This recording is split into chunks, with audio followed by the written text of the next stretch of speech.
اپنی قوم کے شرک سے تنگ آ کر حضرت ابراہیم علیہ السلام نے ہجرت کی۔ اللہ کے حکم پر آپ اپنی اہلیہ حضرت ہاجرہ اور دودھ پیتے بیٹے حضرت اسماعیل علیہ السلام کو لے کر مکہ کے ایک غیر آباد اور بے پانی ریگستان میں پہنچے۔ یہ ایسا مقام تھا جہاں نہ کوئی درخت تھا، نہ پانی اور نہ ہی کوئی انسان۔ حضرت ابراہیم علیہ السلام نے ماں اور بچے کو یہاں چھوڑا اور واپس جانے لگے۔ حضرت ہاجرہ رضی اللہ تعالی عنہا نے پوچھا، کیا اللہ نے آپ کو ایسا کرنے کا حکم دیا ہے؟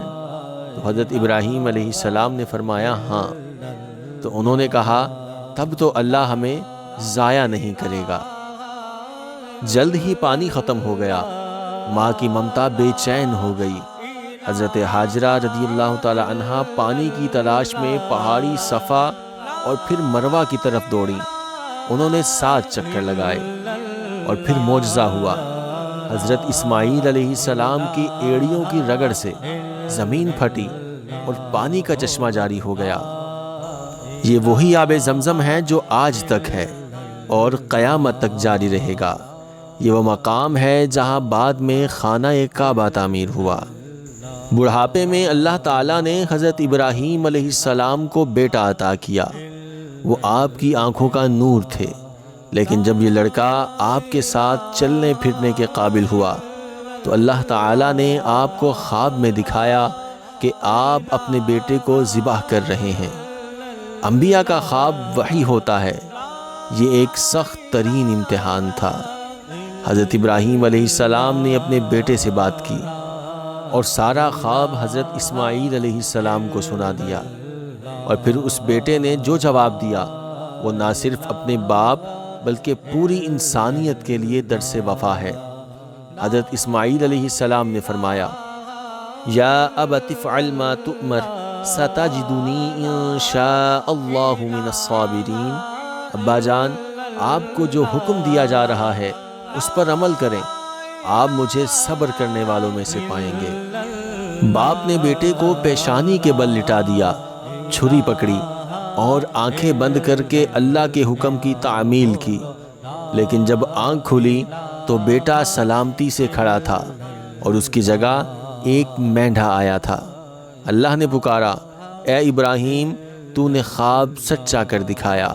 بے شک ہم نیکوں کو اسی طرح جزا دیتے ہیں۔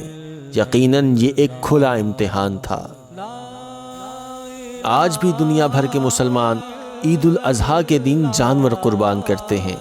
یہ ہماری اپنی خواہشات اور انا کو قربان کرنے کی علامت ہے، جیسا کہ حضرت ابراہیم علیہ السلام نے محبت الہی کے آگے محبت اولاد اور اپنی خواہش کو قربان کر دیا۔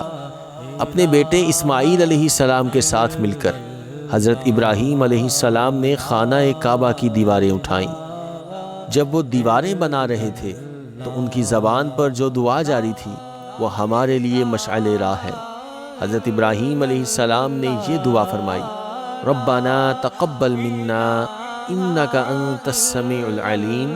اے ہمارے رب، ہم سے یہ خدمت قبول فرما، بے شک تو سننے والا اور جاننے والا ہے۔ حضرت ابراہیم علیہ السلام نے صرف ایک اللہ کی عبادت کی اور لوگوں کو حج کرنے کا حکم دیا۔ حضرت ابراہیم علیہ السلام کی زندگی سے ہمیں یہ سبق ملتا ہے کہ اگر اللہ پر بھروسہ کرو تو آگ بھی ٹھنڈی ہو سکتی ہے، اگر صبر کرو تو ریگستان میں بھی چشمے پھوٹ پڑتے ہیں، اور اللہ کے حکم پر اپنی سب سے پیاری چیز قربان کرو گے تو اللہ اس سے بھی بہتر چیز تمہیں عطا فرمائے گا۔